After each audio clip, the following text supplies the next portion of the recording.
Hi friends, तर माझा तुम्हाला थंबनेल पाहून कळालंच असेल की मी आज तुमच्यासोबत एक प्रोडक्ट शेअर करणार आहे की ज्याने माझं कामाचा ताण कमी झाला आहे आणि माझं एक काम सोपं झालं आहे. तर ते मी तुम्हाला पुढे व्हिडिओमध्ये दाखवणार आहे की कोणतं प्रोडक्ट आहे आणि कोणतं काम माझं सोपं झालेलं आहे. तर त्याआधी इकडे सकाळची सुरुवात झाली होती. तर आयुषच्या टिफिनला मी आज पालक पनीर वगैरे बनवून दिलेलं, पण त्यानंतर त्याने परत हट्ट धरला की मला आज पॅटीस पण हवा आहे.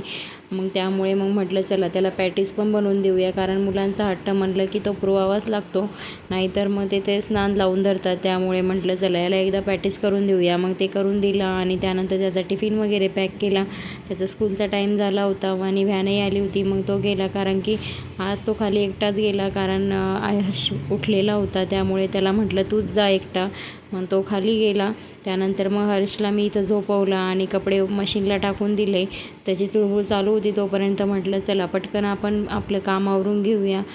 किचनमध्ये पूर्ण काम वगैरे आवरून घेतलं. त्यानंतर मग तो रडायला लागला. मग त्याला काढून घेतलं आणि म्हटलं चला याची आंघोळ वगैरे घालून देऊया, मग तो शांत झोपेल.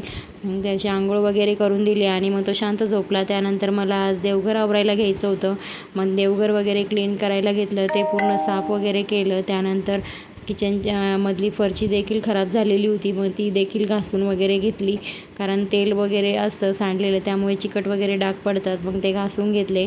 त्यानंतर हेच ते प्रोडक्ट आहे ज्याने माझं हे काम सोपं झालेलं आहे, कारण मला अगोदर देव वगैरे आणि देवाचे भांडे वगैरे घासायला खूप वेळ जायचा आणि हातही दुखायचे.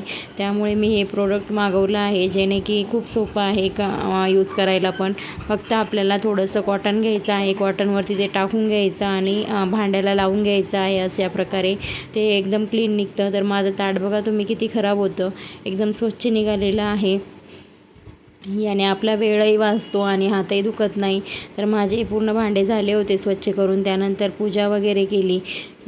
खरंच हे प्रोडक्ट खूप उपयोगी ठरतं आपल्यासाठी, बायकांसाठी, कारण की आपल्याला देव वगैरे नेहमीच घासावंच लागतात, कारण ते खराब होतात. जर तुम्हाला माझा व्हिडिओ आवडला असेल तर लाईक करा, सबस्क्राईब करा. थँक्यू.